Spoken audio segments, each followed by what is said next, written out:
6 жасқа толмаған балаларға арналған фильм.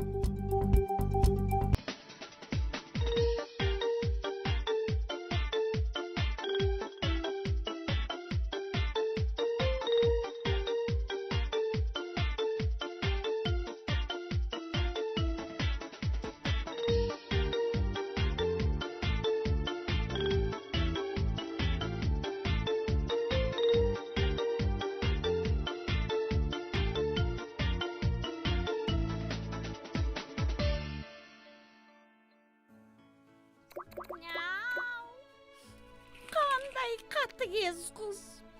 Сәл нәрсеге бала мысықтың құйрығын кесіп алғаны несі? Мысыққа обал болды ғой. Ал енді мақта қыздың орнында болсаң, не істер едің? Жылама, мысығым. Ол ертегі ғой. Ертегіде ондай бола береді. Мысықтың өзі де кінәлі.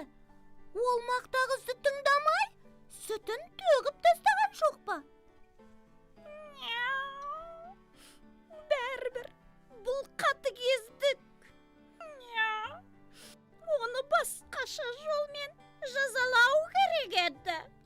Мысалы, тамақ бермей дегендей. Бұл да дұрыс шешім дей алмаймын. Аштан-аш бұралып жатқан мысықты елестетіп көрші. Сен маған жарты күн тамақ бермесең, мен саған қатты өкпелер едім. Міне, көрдің ғой, мен одан да мына жүзіктің көмегімен сол ертегіге барып, мақта қызбен сөйлесейін. Мүмкін мысықтың құйрығын кеспейтін де шығар. Ал сен мені осында күт. Өтінемін, мені де ала кетші. Жоқ, неге екенін айтайын ба? Өйткені сенде құйрығыңнан айырылып қалуың мүмкін. Кім біледі? Байқаусызда сүтін төгіп алсаң? Мен бармай-ақ қояйын. Ол қыз мені өз ертегісіндегі мысықпен шатастырып алып жүрер. Ал онда мен кеттім.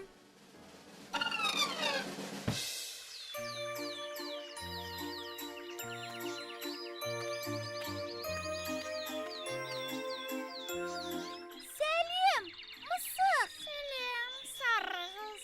Сен мұнда қайдан тап болдың? Мен өзге заманнан келдім. Менің саған айтар әңгімем бар еді. Айта бер, сары қыз. Құлағым сенде, не айтпақсың? Күнде қыздырынып маужырап рақаттанып жатқанда бір жерге жұмсамашы әйтеуір. Сен өзің жалқау мысық екенсің. Жата бергенше мақта қызға көмектеспейсің бе? Жылы жерде пырылдап жатып ұйықтау қанымызға сіңіп кеткен әдет. Ал тышқан аулау деген міндетің ше? Оны да атқармайсың ба? Ол біз үшін міндет емес. Мақта қыз мені сүтке тойдырып қояды. Тышқан қуып жүрсем, сол салпақтап. Сен өзі қырсық мысық екенсің. Әттең, мен сенің егең болсам, тәртіпке салып қояр едім. Не істейсің сонда? Құйрығымды кесіп аласың ба? Қап, мынаны-ай.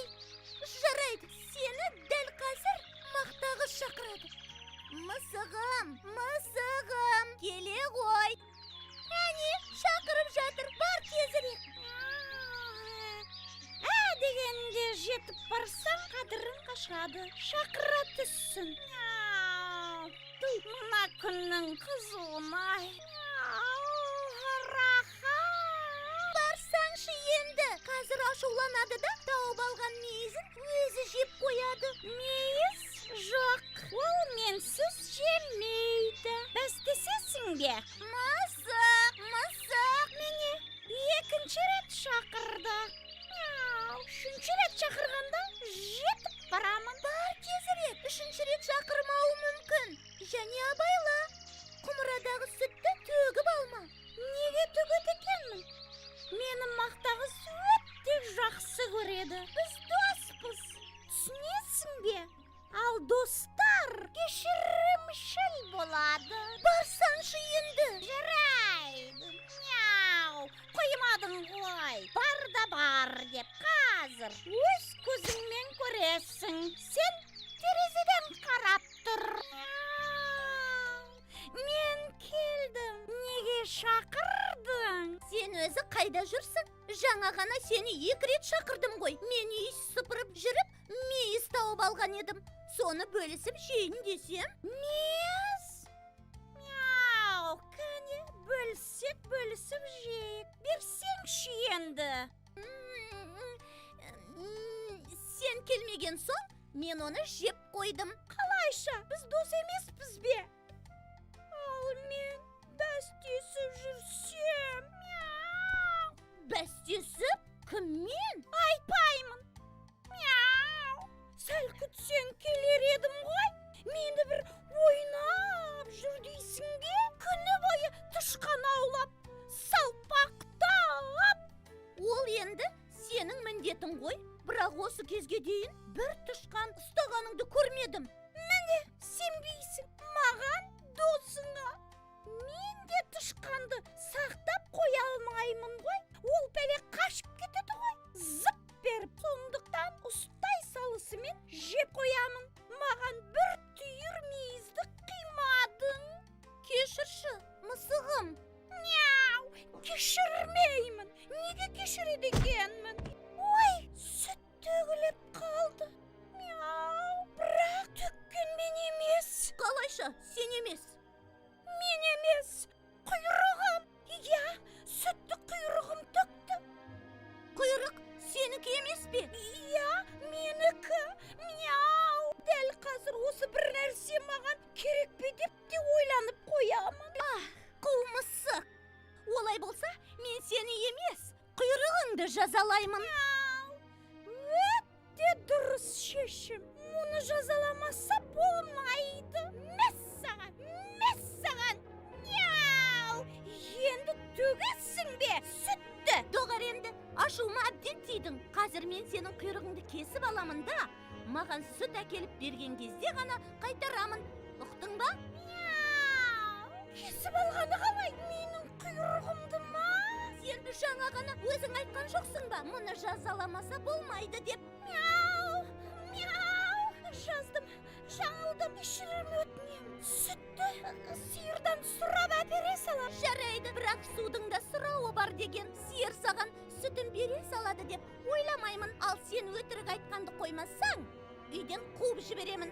Содан соң жабайы мысық боп жүресің. Мяу! Жабайы мысығы құрысын, тай көрме. Мен қалайда сиырдан сүт сұрап аламын. Рұқсат етсең, қазір-ақ барып алып келемін. Мяу! Бара ғой, мысығым, мен әлі үй жинап болған жоқпын. Сәлем, мақта қыз. Сәлем, сары қыз. Сен қай ертегіден адасып келдің? Жоқ, айтпа, өзім табамын. Аю мен Маша, дұрыс па? Жоқ, таппадың. Олай болса, аққу қаздар ертегісіндегі інісін мыстан алып кеткен қызсың. Жоқ, мақта қыз, мен басқа заманнан келдім. Қонақпын, есімім Оля. Танысқаныма қуаныштымын. Менің ертегіме қош келдің. Айта бер, Оля. Ертегі бойынша сен өз мысығыңа ашуланып, құйрығын кесіп аласың. Біз сені қатыгез қыз деп ойладық. Ал қазір қарап отырсам, тіпті де олай емес. Сен нағыз мейірімді, кешірімшіл қыз екенсің. Ой, енді ертегі болған соң ондай бола береді ғой. Мен тек мысықты қорқытқаным болмаса, соңғы кезде ол тіпті тыңдамай кетті. Түсінікті, өзі ішіп жүрген сүттің